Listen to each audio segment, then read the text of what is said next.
Hari ini kadang-kadang kita nampak penyakit coronavirus ni satu benda yang besar, bala yang besar. Tapi saya rasa bala yang lagi besar adalah apabila umat Islam hari ini begitu bermudah-mudahan menyebarkan berita fitnah, berita yang tak sahih.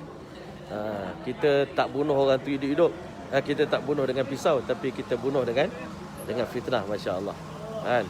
Tak pasal-pasal pakcik duduk dalam kampung dekat Kelantan, dekat Tawang, kita tuduh dia ditangkap oleh polis KKM kerana degil. Tunjuk lagi dekat media muka dia masam, kononnya jahat sangatlah orang tabligh ni kan. Tapi sebenarnya last sekali dapat tahu semua berita-berita ini semuanya berita palsu, hoax, fitnah. Sedangkan hari ni Masya Allah kita tak takut langsung nak buat fitnah dekat orang. Kita tak rasa kesan dia kan. Masya Allah, satu orang wanita di zaman Khalifah Marwan bin Hakam, namanya Arwah kan. Arwah binti apa saya lupa. Satu hari dia telah mengadu kepada Khalifah Marwan bin Hakam bahawasanya satu orang sahabat atau tabi'in yang bernama Sa'id bin Zaid telah merampas tanah dia. Sehingga akhirnya Masya Allah Khalifah Marwan telah panggil Sa'id bin Zaid tadilah untuk dia disiasat di mahkamah.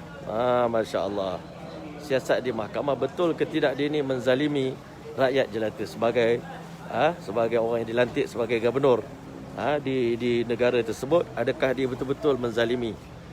Maka di saat dipanggil sebagai Khalifah Amirul Mukminin Sayyidina Marwan, dia telah buat keputusan untuk memanggil dia punya gubernur dia ni datang menghadap dia dan bertanya kepada dia, betul ke engkau ni telah merampas tanah orang kan? Apakah ini betul ataupun fitnah? Maka waktu itulah Sayyidina Sa'id bin Zaid telah membaca satu potong hadis, wahai Amirul Mukminin, takkan orang seperti aku lupa terhadap sabdaan Nabi SAW. Nabi SAW bersabda, barang siapa yang menzalimi, merampas tanah orang walau sejengkal tanpa hak dengan kezaliman, maka di hari kiamat nanti Allah Ta'ala akan tawaqahullah Ta'ala fi anaqihim. Allah Ta'ala akan kalungkan di leher-leher mereka ni tanah-tanah yang mereka telah rampas, mereka telah rompak daripada tanah orang tadi, sampai ke dasar bumi yang ketujuh, dikorek dan diletakkan dalam sebuah bekas dan dikalungkan di leher orang yang merampas tanah orang. Jadi takkan orang macam aku tak tahu kan hadis tu. Maka akhirnya Sa'id bin Zaid begitu sedih dengan tuduhan fitnah yang disampaikan oleh arwah tersebut. Maka akhirnya Masya Allah Sa'id bin Zaid telah bersumpah, wahai Allah, aku begitu sedih dengan peristiwa fitnah yang dilontarkan ke atas aku, dan aku berdoa tidak akan mati orang yang memfitnah aku tadi, melainkan dibutakan matanya dan dijatuhkan dia ke dalam telaga dan dimatikan dia dalam keadaan hina.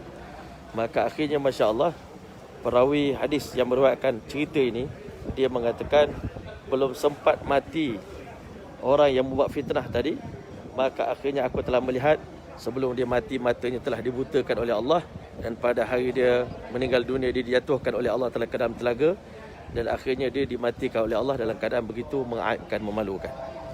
Begitulah hari ini dalam kehidupan kita di dunia ini. Masya Allah, Allah Ta'ala itu maha adil. Yang kita fitnahkan ni bukan orang ahli maksiat, yang kita fitnahkan ni bukan pendosa, pencuri, penyamun, bukan penzina. Yang kita marah sangat, yang kita dengkikan ni adalah orang yang sekurang-kurangnya, kalau mereka ni bukan wali Allah pun, sekurang-kurangnya mereka ni ahli masjid, ahli dakwah, orang yang cintakan kebaikan. Jadi kalau kita tumpang semangkuk juga, termasuk bahkan kadang-kala ahli agama sendiri, bahkan orang dakwah sendiri, yang mana dia tak tahu ujung pangkal, sampai ada yang beritahu, aku pun tak larat dah nak mempertahankan orang tabligh ni, degil, bodoh, gila, macam-macam gelaran kita bagi pada orang dakwah ni, menunjukkan bahawasanya orang dakwah ni memang jenis tak boleh dibawa berbincang. Hakikat sebenarnya mereka semua sangat-sangat profesional, sangat-sangat mendengar cakap, sangat-sangat taat. Saya tak tahu kalau orang lain berlaku macam ni, apakah mereka semua akan bekerjasama. Tetapi Masya Allah, hari ini dengan kerjasama yang diberikan pun masih lagi berbakul-bakul fitnah yang kita terima. Kita terimalah ni sebagai ujian daripada Allah Ta'ala. Tetapi kita terfikir orang yang buat fitnah ni, yang difitnahkan itu bukan satu orang, kan? Tetapi ribuan, jutaan manusia yang kita fitnahkan.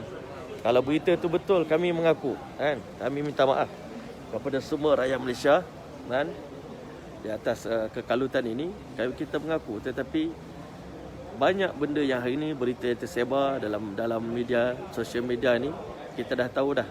Sosial media ni tempat, kalau zaman dulu Allah sebut dalam Quran, wailul likulli humazatil lumazah. Celakalah orang yang mana, masya-Allah, al-humazatil lumazah ni maknanya orang yang banyak menyebarkan berita-berita palsu, namimah, yamshi, berjalan daripada sana kemari untuk sebarkan berita-berita tak betul, berita-berita fitnah. Maka Allah Ta'ala mengatakan celakalah untuk mereka ni, kan? Kalau dalam Al-Quran Allah Ta'ala sifatkan orang ni masya'im binamim, dia orang berjalan ke sana kemari untuk sebarkan berita-berita tak betul, berita-berita palsu ni. Antara sifat-sifat yang dibenci oleh Allah, sifat-sifat ahli neraka, masya-Allah. Jadi kita hentikanlah buat kerja-kerja yang kita dah lah pahala tak banyak, kan? Pahala kita dah sendiri dah tak banyak, tiba-tiba kita fitnah orang, akhirnya pahala kita yang ada sikit tu pun Allah Ta'ala habiskan. Begitu jadi haba'an mansura, debu-debu yang berterbangan. Sebenarnya kalau tengok, tuan-tuan tengok ini yang kami dah berkumpul ni dah dekat pukul berapa sekarang ni? Kami datang daripada sebelum pukul 9 lagi.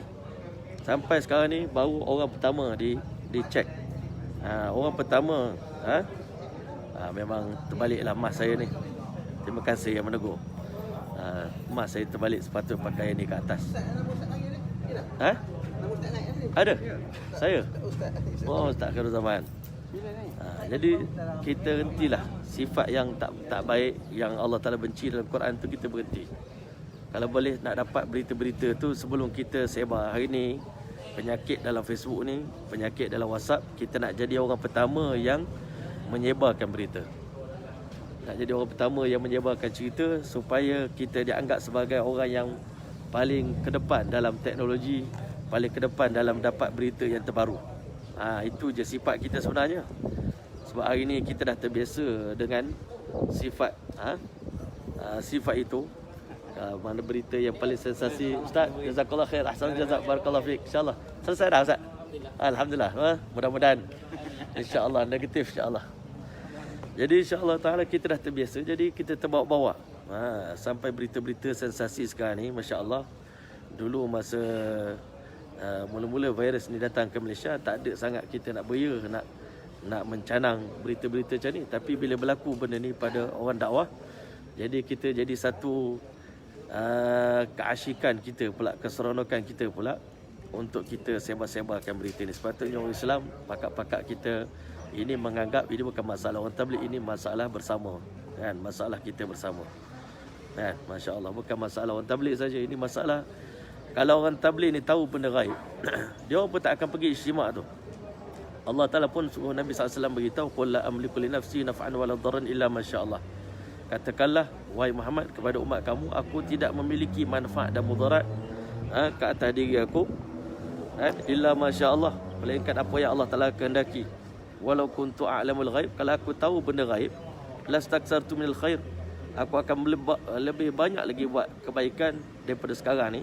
Wa ma massani su', dan tak akan menimpa Rasulullah sendiri dengan benda yang buruk. Tapi kenyataannya kita tengok Nabi sendiri pun kena sihir, Nabi sendiri pun banyak mudarat-mudarat yang Nabi perolehi dalam hidup dia, yang Nabi terima. Kalau Nabi tahu benda tu mudarat, Nabi tak akan pergi, kan? Nabi tak akan pergi ke Khaybar, Nabi tak akan makan daging kambing yang wanita Yahudi telah bagi pada Rasulullah. Tetapi kerana Nabi tak tahu benda gaib, kami pun kalau kami tahu istimak tu akan tersebarnya coronavirus, kita pun tak akan. Tapi kita manusia, kita bukan dapat wahyu daripada Allah. Jadi kerana itu insya-Allah ta'ala bekal ni boleh bagi insya-Allah.